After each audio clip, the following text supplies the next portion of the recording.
By any measure, financial, cultural, or creative, Hollywood has not seen a moment quite like this. At stake is not merely ownership of Warner Brothers Discovery, one of the most storied media empires on Earth, but the future logic of how movies and premium television are made, financed, distributed, and ultimately remembered. On one side stands Netflix, the defining company of the streaming age, offering an $83 billion deal that would fold Warner Brothers, HBO Max, and gaming assets into a global subscription machine. On the other is Paramount Skydance, wielding a $108 billion all-cash hostile bid backed by sovereign wealth Silicon Valley muscle, and now, most dramatically, the personal fortune of Larry Ellison himself. This is not just a takeover battle, it is a referendum on what Hollywood should become next. For wealthy businessmen, the numbers are staggering. For filmmakers, the implications are existential. It is the personal guarantee heard around Wall Street. When Paramount Skydance announced that Larry Ellison had made an irrevocable personal guarantee of $40.4 billion to back its bid for Warner Brothers Discovery, the message was unmistakable.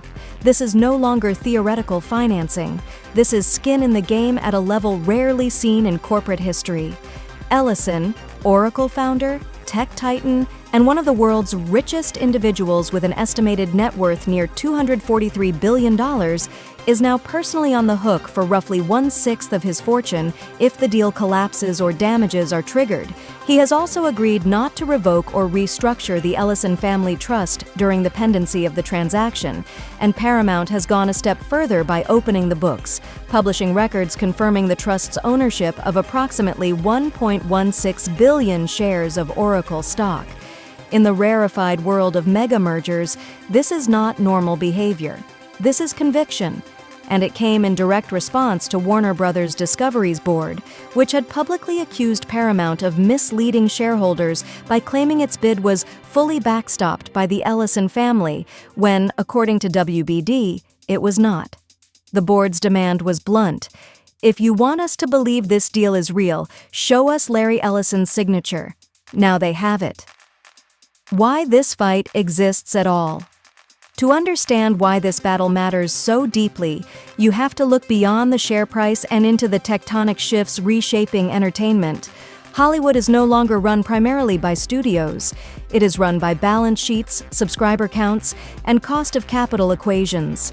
Netflix, Amazon, Apple, and tech-aligned entities have changed the business from one driven by box office risk and long-tail syndication into one governed by recurring revenue and algorithmic content allocation.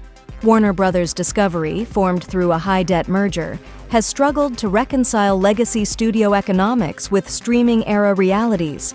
The Netflix deal promises certainty, immediate liquidity, operational clarity, and integration into the most powerful content distribution engine ever built. But certainty is not the same as ambition.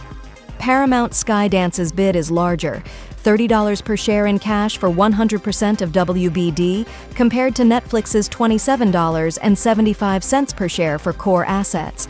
And it explicitly includes CNN and the cable networks that Netflix plans to spin off. More importantly, Paramount is pitching not efficiency, but expansion.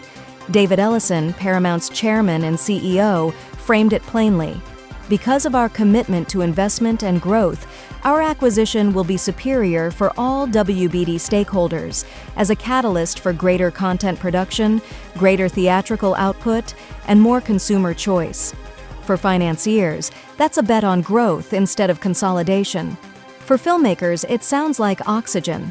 The Netflix vision sounds like precision, scale, and ruthless efficiency. Netflix's offer is compelling in its own right.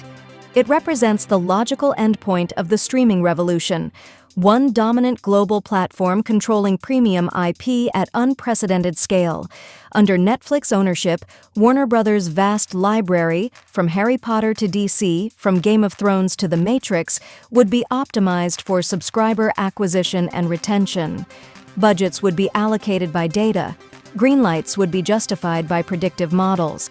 Theatrical releases would continue, but only where they serve the platform's broader economics. This is not inherently hostile to filmmakers. Netflix has funded bold, expensive projects and empowered creators others would not touch. But it is also famously unforgiving. If something doesn't perform, it disappears, not just from marketing budgets, but from cultural conversation. For the average filmmaker, Netflix represents opportunity paired with opacity. You may get the green light. You may never know how your work truly performed. Rather than folding Warner Brothers into a single streaming monoculture, Ellison's bid implies a studio-first future backed by patient capital. The involvement of sovereign wealth funds from Saudi Arabia, Qatar, and Abu Dhabi, $24 billion combined, signals a long-term horizon, not quarterly churn optimization. To address national security concerns raised by WBD's board, those funds have agreed to forego all governance rights, including board seats. Their investments are non-voting, passive capital, money without editorial control. That concession matters. It reframes the deal as American management deploying global capital, not foreign influence reshaping U.S. media. For business leaders, this is a familiar model. Sovereign capital absorbing risk so operators can pursue scale. For filmmakers, it suggests something radical in today's market: time. So why is Larry Ellison willing to bet personally? Larry Ellison does not need Warner Brothers Discovery. That fact alone makes his guarantee so powerful. Unlike private equity sponsors chasing IRR targets or tech companies defending moats, Ellison is playing a legacy game. He has already bankrolled Skydance Media's $8 billion acquisition of Paramount Global, which closed in August. That deal was not about immediate returns. It was about building a vertically integrated content empire with global reach. Warner Brothers Discovery would complete that vision. From a business perspective, the logic is clear: unmatched IP, production infrastructure, global distribution, and cultural relevance, combined with a willingness to invest through cycles. From a human perspective, it is harder to ignore the symbolism: a Silicon Valley titan personally underwriting Hollywood's future. In an era where studios are downsizing, shelving films, and writing off finished projects for tax efficiency, Ellison is doing the opposite. He is writing the biggest personal check in entertainment history. The hostile reality is that it's shareholders versus the board. Despite the improved terms, Warner Brothers Discovery's board has already rejected Paramount's offer multiple times, reaffirming its support for the Netflix deal. The board argues that Netflix's proposal is more valuable once cable assets are spun off and optimized separately. Paramount disputes that math, and so far the market seems intrigued. WBD shares jumped 4% following the Ellison guarantee announcement. Paramount stock rose 3%. Netflix's shares were unchanged. The real drama now lies in the mechanics of a hostile bid. For Paramount to prevail, either WBD's board must reverse course, or Paramount must convince at least 90% of WBD shareholders to tender their shares, bypassing the board entirely. This is not a theoretical threat. Paramount has extended the tender offer deadline to January 21, 2026, signaling it is prepared for a long campaign.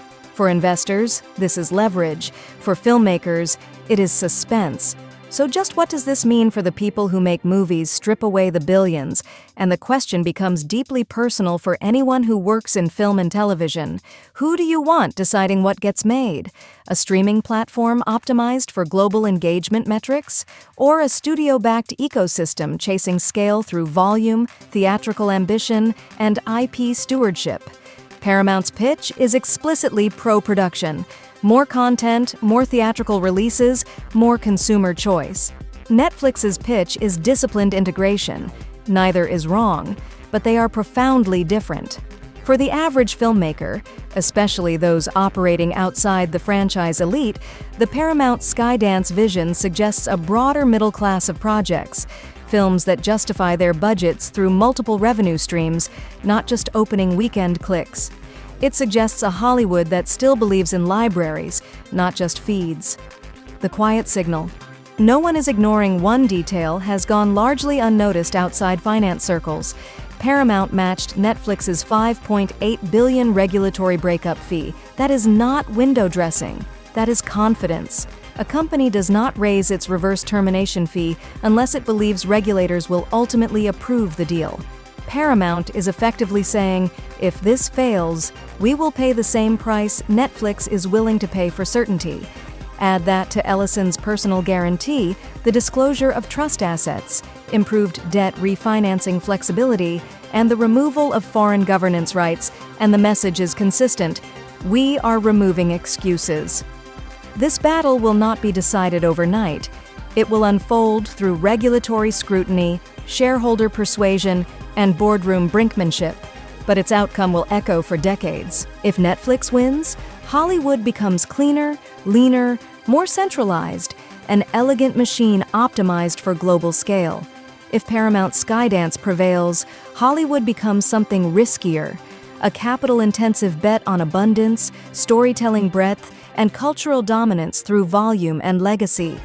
For wealthy businessmen, this is a once-in-a-generation capital allocation story. For filmmakers, it is something more intimate. It is the difference between making content and making history.